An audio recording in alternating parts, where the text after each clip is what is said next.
Hello guys, welcome back to my channel. আজকের ভিডিওতে যে টপিকটা নিয়ে ডিসকাস করব সেটা হচ্ছে যে আজকে আরবিআই এর পলিসি রিলিজ করলো এবং আরবিআই এক্ষেত্রে কি কি জিনিসগুলো বলতে চাইছে বা এই বছরটা পুরো কিরকম ভাবে যেতে পারে তার একটা কমপ্লিট আউটলুক আরবিআই আজকে আমাদের দেওয়ার চেষ্টা করলো from inflation point of view, বা তার সাথে যদি আমরা দেখি যে আরবিআই এর কিরকম ইন্টারেস্ট রেট হতে পারে বা কিরকম ভাবে আমাদের জিডিপি গ্রোথ যেতে পারে, অর্থাৎ আমাদের গ্রস ডোমেস্টিক প্রোডাক্ট সেটা কি বাড়বে কমবে, কিরকম আউটলুক রয়েছে, প্রত্যেকটা বিষয় নিয়ে আজকে যেটা আমরা দেখতে পেলাম। তো সেই বিষয়টা নিয়ে একটু আমি আজকে আলোচনা করব।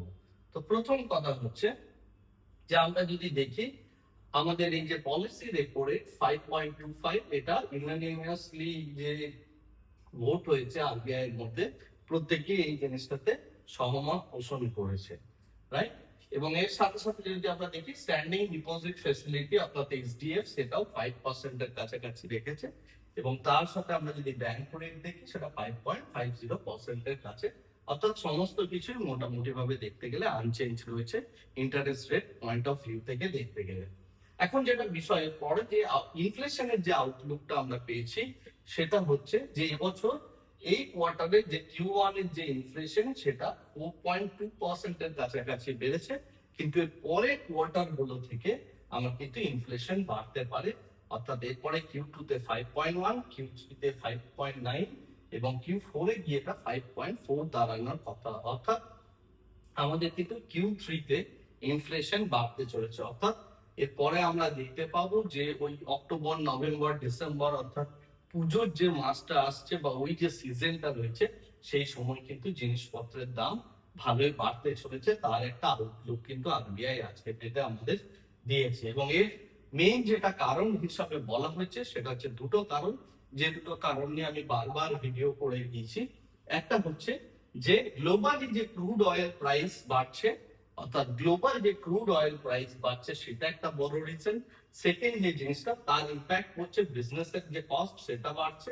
এবং এর পরবর্তীকালে আমরা দেখতে পাবো যে মনসুন, ব্যাড মনসুন বা খারাপ মনসুন বা এল নিনোর যে এফেক্ট, সেই এফেক্টের প্রভাবে আমরা যেটা দেখতে পাবো যে পরে কিন্তু আমাদের মার্কেটের মধ্যে অর্থাৎ আমাদের ইকোনমির মধ্যে একটা প্রেসার আসতে চলেছে, সেটা আরবিআই করছে। এবং এর ফলস্বরূপ আমাদের জিডিপি তে কি ইম্প্যাক্ট করতে চলেছে না, এবছরের জিডিপি গ্রোথ হওয়ার কথা ছিল 7.6% এর কাছাকাছি, কিন্তু সেটাকে কমিয়ে আরবিআই যেটা বক্তব্য 2026-2027 আমাদের জিডিপি গ্রোথ আসতে চলেছে 6.6, অর্থাৎ গ্রোথও আমাদের অনেকটা পরিমাণ স্লো হতে চলেছে। এই যে 6.6 হবে, এটা আমরা কিভাবে দেখছি না, Q1 এ 6.6, Q2 তে অর্থাৎ নেক্সট কোয়ার্টারে আমাদের 6.3, Q3 তে গিয়ে এটা 6.5 এবং Q4 এ গিয়ে 6.8, অর্থাৎ এই পুরো বছরটাতে জিডিপি কিন্তু আমার কোনো জায়গাতে অ্যাব্রাপ্টলি বাড়ছে না।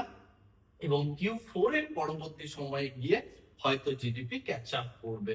বাট এই বছরটা যে খারাপ চলেছে এবং চলবে সেটা পুরো পূর্বাভাস কিন্তু আমরা আরবিআই এর এই যে পলিসি ডিসকাশন বা আরবিআই যে কথাগুলো বলছে সেটা থেকে পুরোপুরি ভাবে বোঝা যাচ্ছে। এবং এটার বিহাইন্ডে মেইন যেটা কারণ সেটা হচ্ছে global supply chain. Global supply চেইনের যে প্রবলেম, সেই প্রবলেমটা হচ্ছে এটা একটা বড় কারণ। এবং ওয়েদার কন্ডিশন যে খারাপ হচ্ছে সেটাই হচ্ছে এর পিছনে কিন্তু বড় কারণ। তো এই দুটো হচ্ছে মেজর জায়গা। এরপরে আমরা আসছি যে এই পুরো বিষয়টাকে ঠিক করার জন্য আরবিআই কি কি পদক্ষেপ নিচ্ছে। প্রথম কথা হচ্ছে ফরেন ইনভেস্টররা প্রচুর পরিমাণে বেরিয়ে যাচ্ছে, এরকম একটা বিষয় আমরা কন্টিনিউয়াসলি দেখতে পাচ্ছি। এবং সেটা কিন্তু তারা যে বেরিয়ে যাচ্ছে সেটা ইকুইটি মার্কেট থেকে। এবং এর জন্য আমাদের সেবি থেকে শুরু করে ট্যাক্স পলিসি, বিভিন্ন জিনিসপত্রগুলো দায়ী, সেগুলো আমরা প্রত্যেকেই জানি। যাই হোক, সেই বিষয়ে আলোচনা করছি না। কিন্তু ফরেন ফ্রেশ মানিকে কি করে ইন্ডিয়ার জন্য অ্যাট্রাকটিভ করা যায় তার জন্য কিন্তু মেজর কয়েকটা স্টেপ আরবিআই নিয়েছে আজকের ডেটে। প্রথম কথা হচ্ছে যে টাকাটা বাইরে থেকে আসে সেটাকে আরবিআই এরপর চাইছে যে ফরেনাররা যাতে ইন্ডিয়াতে ডেট ফান্ডে ইনভেস্টমেন্ট করেন, অর্থাৎ বন্ডের মধ্যে যেন ইনভেস্টমেন্টটা বাড়ে। তো এই যে বন্ডের ইনভেস্টমেন্টটা বাড়বে তার জন্য আরবিআই 15 বছর, 30 বছর এবং 40 বছরের যে জিসেট গুলো আছে অর্থাৎ গভর্নমেন্ট সিকিউরিটিজ বা গভর্নমেন্টের যে বন্ড আছে সেই বন্ড গুলোর দিকে যে যে সমস্ত ফরেন ইনস্টিটিউশনাল ইনভেস্টর বা ফরেন ইনভেস্টররা তারা যদি ইনভেস্টমেন্ট করে তাদের ক্ষেত্রে পুরোপুরি ট্যাক্সের ছাড় দেওয়া হয়েছে, অর্থাৎ যে কোনো রকমের এলপিসিজি থেকে শুরু করে যে কোনো রকমের ট্যাক্স কিন্তু এখানে ছাড় দেওয়া হয়েছে। তো এই যে ডেট মার্কেট, এরপরে ডেট মার্কেট বেশ ভালো পরিমাণ ফরেন মানিকে অ্যাট্রাক্ট করতে চলেছে। এটা হচ্ছে পয়েন্ট নাম্বার 1। সেকেন্ড যে বিষয়টা, স্টক মার্কেট পার্সপেক্টিভ থেকে ফরেন যে সমস্ত প্লেয়াররা রয়েছে, বিশেষ করে ফরেন ইন্ডিভিজুয়াল প্লেয়ার যারা মেনলি হচ্ছে নন রেসিডেন্সিয়াল ইন্ডিয়ান বা তার সাথে ওভারসিজ সিটিজেন্স অফ ইন্ডিয়া অর্থাৎ ওসিআইএস, এইরকম যে ব্যক্তিবর্গ রয়েছে অর্থাৎ ইন্ডিয়ান প্রচুর লোকজন রয়েছে যারা বাইরে গিয়ে চাকরি বাকরি করে এবং ওখানে এনআরআই হয়ে যান, তারা যখন এখানে ইনভেস্টমেন্ট করতো এর আগে সেবির দ্বারা কিছু রেস্ট্রিকশন রাখা হতো এবং তাদের জন্য প্রচুর নর্মস অ্যান্ড রেস্ট্রিকশন ছিল। সেই সমস্ত কিছু রেস্ট্রিকশনকে এখানে তুলে দেওয়া হয়েছে যাতে বিদেশিরা ডাইরেক্টলি ইন্ডিয়াতে ইনভেস্টমেন্ট করতে পারে। তো এটা একটা বড় পদক্ষেপ বলা যেতে পারে, কিন্তু এটা ইনস্টিটিউশনের জন্য নয়, এটা কেবলমাত্র ইন্ডিভিজুয়াল এনআরআই এবং ওসিআই দের জন্য। নেক্সট যে বিষয়টা ইম্পর্টেন্ট সেটা হচ্ছে যে আমাদের পাবলিক সেক্টর যে সমস্ত কোম্পানিগুলো রয়েছে তারা চিপার ফরেন কারেন্সি সোয়াপস পেতে চলেছে, অর্থাৎ কারেন্সি সোয়াপিং যেটা হয় সেটা পাবলিক সেক্টরের যে সমস্ত কোম্পানি রয়েছে তারা কিন্তু পেতে চলেছে। এই নিউজটার প্রভাবে ইনিশিয়ালি যখন এই কথাটা আরবিআই গভর্নর বলেন তার প্রভাবে আজকে হঠাৎ করে আমাদের যে পিএসইউ ব্যাংকস রয়েছে সেখানে একটা শুট আপ শুরু হয়, তার পরবর্তীকালে এটা বাজারের নর্মাল নিয়ম অনুযায়ী এটা থেকেই যায়। এনিওয়েজ, তো যেটা বিষয় সেটা হচ্ছে আমরা এখানে এই টাইপের একটা সিচুয়েশন দেখতে পাচ্ছি। এর সাথে সাথে যদি আমরা ফরেক্স রিজার্ভ নিয়ে কথা বলি অর্থাৎ ফরেন এক্সচেঞ্জের রিজার্ভ, আরবিআই জানিয়েছে আমাদের কাছে অ্যাডিকুয়েট অ্যামাউন্টের অর্থাৎ পর্যাপ্ত পরিমাণের ফরেন এক্সচেঞ্জ রিজার্ভ হচ্ছে 682.3 বিলিয়ন ডলারের কাছাকাছি আমাদের কাছে ফরেক্স রিজার্ভ রয়েছে এবং এই ফরেক্স রিজার্ভটা কারেন্টলি আমরা যা ইম্পোর্ট করি সেই ইম্পোর্ট কন্ডিশন 11 মান্থ আরামসে চালাতে পারে, রাইট?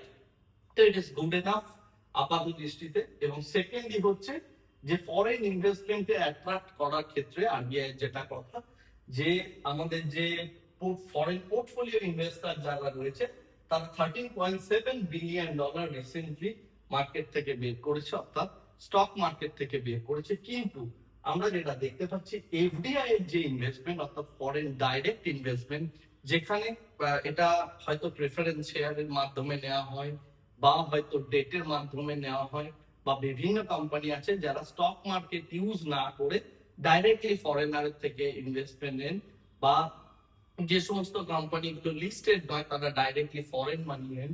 এইভাবে কিন্তু ফরেনের যে ডাইরেক্ট এফডিআই অর্থাৎ ফরেন ডাইরেক্ট ইনভেস্টমেন্ট কিন্তু এখন টপে রয়েছে, অর্থাৎ বিগত সমস্ত বছরের রেসপেক্টে 94.5 বিলিয়ন ডলারের কাছাকাছি।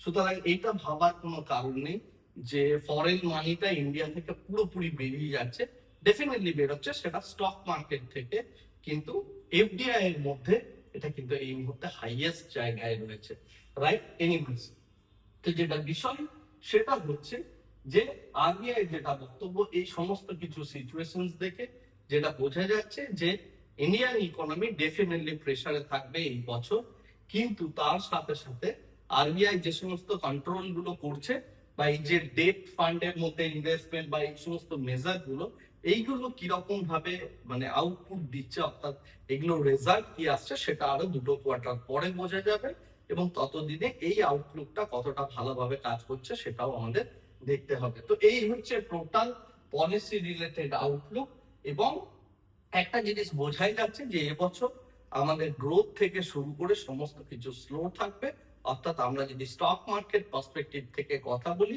মার্কেট কিন্তু প্রেসারেই থাকবে। বিশাল বড় যে একটা র্যালি হবে বা মানে বিশাল বড় যে আপসাইড রয়েছে সেরকম কিন্তু পসিবিলিটি অনেক কম, যদি না কোনো অ্যাব্রাপ্ট জিওপলিটিক্যাল মুভমেন্ট হয়ে যায়, ক্রুড অয়েল প্রাইস $60 নিচে নেমে চলে আসে বা এই টাইপের কোনো ইভেন্ট যদি না হয় তাহলে কিন্তু আমাদের সিচুয়েশন খুব যে ভালো সেটা নয়, মার্কেট কিন্তু প্রেসারে থাকতে চলেছে এই পুরো ফাইন্যান্সিয়াল ইয়ার। তো এটা সম্পূর্ণভাবে আরবিআই এর টোটাল আউটলুক। কিন্তু এখান থেকে যে পজিটিভ বার্তাটা উঠে আসছে সেটার দিকে যদি আমরা লক্ষ্য রাখি তাহলে যেটা দেখতে পাচ্ছি, ডেট মার্কেটের পরে ইন্ডিয়াতে বুম করতে চলেছে এবং ডেট মার্কেটের দিকে যেমন গভর্নমেন্টের ফোকাস রয়েছে, তার সাথে আরবিআই এর ফোকাস রয়েছে, সেবির ফোকাস রয়েছে, বিভিন্ন ডেট ইনস্ট্রুমেন্ট গুলো রয়েছে। তো সেইগুলোতে কিন্তু ফরেনারদের যেহেতু মানে ফরেন ডাইরেক্ট ইনভেস্টমেন্ট যেহেতু হবে এবং এখানে এফডিসি যে ট্যাক্সও রিমুভ করে দেওয়া হচ্ছে, সুতরাং ডেট মার্কেট কিন্তু ইন্ডিয়াতে এরপর বুম করতে চলেছে, রাইট? যাই হোক, তো সেই বিষয় নিয়ে আমরা পরে কথা বলবো এবং ডেট মার্কেটে কিভাবে ইনভেস্টমেন্ট করা যায়, কিভাবে ডেট মার্কেটকে ইউজ করে ট্রেড করা যায়, তার ডিফারেন্ট অ্যাসপেক্ট আছে। সেটা মোটেও স্টক মার্কেটের মতো নয়, কারণ ওখানে আপনি ক্যান্ডেলও দেখতে পাবেন না, কোনো কিছুই দেখতে পাবেন না। You have to do the calculations with respect to interest rate and all. তো আপনাকে ইন্টারেস্ট রেটের যে ফ্ল্যাকচুয়েশনস, বিভিন্ন কান্ট্রির মধ্যে যেরকম ফ্ল্যাকচুয়েশনস, কারেন্সি ফ্ল্যাকচুয়েশনস, এইগুলো নিয়ে ক্যালকুলেশন করে আপনাকে প্রফিট মার্জিন বের করতে হবে, রাইট? তো সেগুলো নিয়ে পরে চ্যানেলে কোনো এক সময় ডিসকাস করা যাবে ডেট মার্কেট নিয়ে। যাই হোক, এরপরে আমি যেটা নিয়ে কথা বলবো সেটা হচ্ছে যে এরপরে মার্কেটের জন্য ইম্পর্টেন্ট কয়েকটা নিউজ। প্রথম কথা হচ্ছে আজকে আমরা হিন্দুস্তান জিঙ্কের মধ্যে 4% এর কাছাকাছি একটা গভর্নমেন্টের যে স্টেক রয়েছে সেটা সেল দেখলাম এবং যে কারণে কিন্তু হিন্দুস্তান জিঙ্ক কিন্তু রীতিমতো ফল করেছে, রাইট? তো এই ফলটার বিহাইন্ড রিজন হচ্ছে গভর্নমেন্টের এই স্টেক সেল। নেক্সট যে বিষয়টা ইম্পর্টেন্ট, আরবিআই যে রেপো রেট ইত্যাদি জিনিসপত্র সেগুলো যেহেতু বাড়ায়নি বা কমায়নি, কোনো কিছুই করেনি, স্টেবল রয়েছে, তাই রিয়েল এস্টেট সেক্টরের মধ্যে আমরা ইন্টারেস্ট রেট বাড়লে রিয়েল এস্টেট সেক্টরে একটা প্রবলেম হতো। তো সেই জায়গা থেকে রিয়েল এস্টেট সেক্টর একটু স্বস্তির নিঃশ্বাস ছাড়লো, যে কারণে আমরা আজকে ডেটে রিয়েল এস্টেটের মধ্যে একটা স্লাইডলি পজিটিভ আউটলুক দেখতে পেলাম। নেক্সট যে বিষয়টা ইম্পর্টেন্ট, এয়ার ট্রাঙ্ক, এই কোম্পানিটা অ্যাকচুয়ালি ইন্ডিয়াতে 3 লক্ষ কোটি টাকার মতো ইনভেস্ট করতে চলেছে ইন্ডিয়ার ডিজিটাল ইনফ্রাস্ট্রাকচারের জন্য। এবং এইটা একটা বেশ বড় নিউজ, কারণ এরা ডেটা সেন্টার থেকে শুরু করে বিভিন্ন যে ডিজিটাল ইনফ্রাস্ট্রাকচার তার উপরে কিন্তু এই ইনভেস্টমেন্টটা আসতে চলেছে, রাইট? তো এই কয়েকটা হচ্ছে আজকের ডেটে মার্কেটে সব থেকে মেজর নিউজ। এছাড়া আমরা মার্কেটে যেটা দেখলাম, যে রেঞ্জটার কথা আমরা গতকাল বলেছিলাম 23,300 থেকে 23,500, সেই রেঞ্জের মধ্যেই মার্কেটকে পুরোপুরি দেখতে পেলাম। এবং যেহেতু আরবিআই এর তরফ থেকে বিশাল পজিটিভ কোনো আউটলুক আসেনি, তাই মার্কেটের মধ্যে বড় র্যালি নেই বা বিশাল নেগেটিভও কিছু আউটলুক এসছে সেরকমও নয়। মার্কেট যে প্রেশারটা থাকবে সেই প্রেশারটার কথাই বলা হয়েছে। তো সেই কারণে আমরা কিন্তু এই জায়গা থেকে সম্পূর্ণভাবে মার্কেটকে একটা flat slightly volatile kind of একটা মার্কেট দেখতে পেলাম, যেটা সমস্ত ইন্ডেক্স গুলোর মধ্যেই আমরা লক্ষ্য করছি। এর সাথে সাথে ইন্ডিয়া ভিক্সও মোটামুটি ভাবে ফ্ল্যাট। একমাত্র যে জায়গাটা ইউএসডি আইএনআর সেটা কিছুটা পরিমাণ কমেছে, কারণ বন্ডের মধ্যে যদি ফরেন এক্সচেঞ্জ এর পর থেকে ভালো রকমের আসতে পারে, তো সেই অ্যান্টিসিপেশন করে ইউএসডি আইএনআর কে আমরা স্লাইডলি একটু কমতে দেখলাম।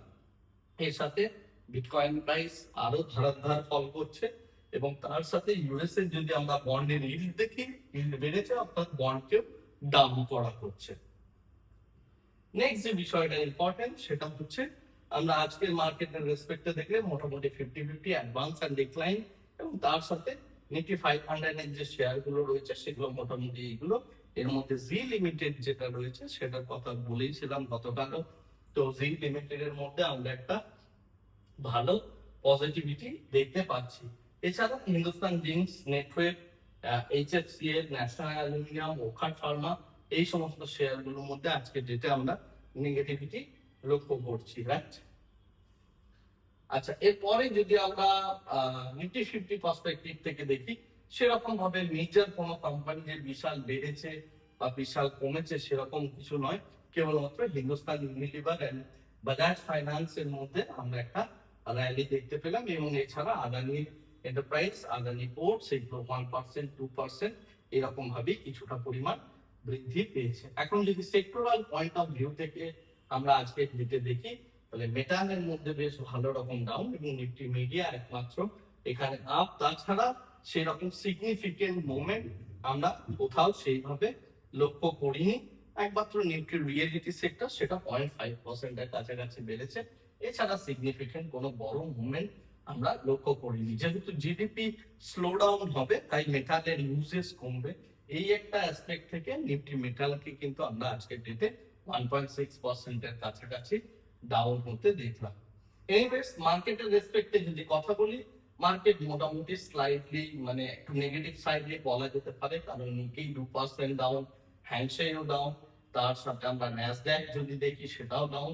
তো মার্কেটের মধ্যে একটা downwards type of mentality global মার্কেটের মধ্যে রয়েছে, সেটা পুরোপুরি ভাবে এটা দেখে স্পষ্ট।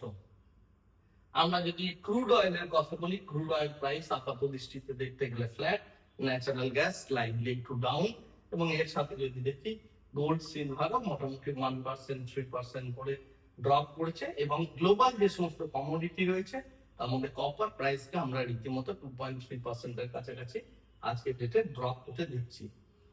এরপরে যে বিষয়টা নিয়ে কথা বলবো দ্যাটস ভেরি মাচ ইম্পর্টেন্ট, এবং সেটা হচ্ছে সম্পূর্ণভাবে আমাদের যে অপশন চেন কেন। তো গতকালের আমাদের যে রেঞ্জটা ছিল 23,300 থেকে 23,500, সেই রেঞ্জটা আপাত দৃষ্টিতে দেখতে গেলে ইনট্যাক্ট। তো এই জায়গার মধ্যে যদি আপনারা কেউ আয়রন কন্ট্রোল করে থাকেন, আই হোপ যে আপনারা প্রত্যেকে ইজিলি আজকের ডেটে পয়সা বানাতে পেরেছেন, কারণ পরবর্তীকালে ফিক্সও একটা ড্রপ আমরা লক্ষ্য করেছিলাম। এনিওয়েজ, তো যেহেতু মার্কেট স্লাইডলি একটু নিচের দিকে এলো, তো এখানে প্রচন্ড পরিমাণে ভালো রকমের বিল্ড আপ আজকে ডেটা আমরা অবজার্ভ করলাম। সুতরাং 23,500 এই মুহূর্তে স্ট্রং রেজিস্ট্যান্স, আর নিচের দিকে দেখতে গেলে এর ডাউন সাইড কিন্তু অনেকটা পরিমাণ ওপেন হয়ে গেল। তো সেই অর্থে দেখতে গেলে 23,000 এর নেক্সট সাপোর্ট, তো 23,000 থেকে 23,500 এই রেঞ্জের মধ্যে মার্কেটের ট্রেড হওয়া উচিত। তো সেক্ষেত্রে যদি আপনি একটা মানে ডাইরেকশনাল ট্রেড নিতে চান, তাহলে সেই জায়গাটা সব থেকে ইম্পর্টেন্ট যে জায়গাটা থাকবে সেটা হচ্ছে এই স্ট্রাইক প্রাইসটা, অর্থাৎ 23,300-তে। যখনই এইখানে আপনি বড় রকমের কল রাইটিং দেখবেন, আপনি ডাইরেকশনাল ট্রেড নিতে পারেন, এবং সেটা 23,000 অব্দি বিস্তার লাভ করার একটা চান্সেস আমরা দেখতে পাচ্ছি। তো এই জায়গায় একটা আমরা ডাউনওয়ার্ড টেন্ডেন্সি দেখতে পাচ্ছি। তো সেই ক্ষেত্রে কিন্তু মার্কেট যে ডাউনে যাবেই তার কোনো কথা নেই, যদি না কোনো বড় একটা খারাপ নিউজ চলে আসে। এমন হতেই পারে যে এই রেঞ্জটা হয়তো অক্ষুণ্ণ রইল, সেক্ষেত্রে মার্কেট এই জায়গার মধ্যেই ঘোরাফেরা করতে পারে, যে কারণে আমরা কিন্তু এখানে সম্পূর্ণভাবে নন ডাইরেকশনাল স্ট্র্যাটেজির কথা বলবো, এবং এই স্ট্রাইক প্রাইসটা এবং এই স্ট্রাইক প্রাইসটা দুটো স্ট্রাইক প্রাইস আমার সাপোর্ট অ্যান্ড রেজিস্ট্যান্স হিসেবে কাজ করবে। আর এই জায়গা থেকে আমার যদি কোন একটা ট্রিগার পয়েন্ট হিসাবে নিতে হয়, তাহলে সেটা 23,300 স্ট্রাইকটাকে নেব। তার কল এবং পুট যে দিকটা ভারী পড়বে উল্টো দিকে আমরা ট্রেড নিতে পারি। তো এই হচ্ছে টোটাল আজকের ডিসকাশন। আশা করি ডিসকাশনটা থেকে আপনি আরবিআই এর কি সিচুয়েশন হতে চলেছে বা আরবিআই এর যে আউটলুক সেটা আপনি বুঝতে পারলেন, এবং মান্ডে মার্কেটটাকে কিভাবে আপনি অ্যাপ্রোচ করবেন সে বিষয়েও একটা সম্যক ধারণা দেওয়ার চেষ্টা করলাম। আজকের ভিডিওটা কারের থেকে বেশি দীর্ঘায়িত করছি না, ভিডিওটাকে এই জায়গাতেই স্টপ করছি। Thank you very much, bye bye, tata.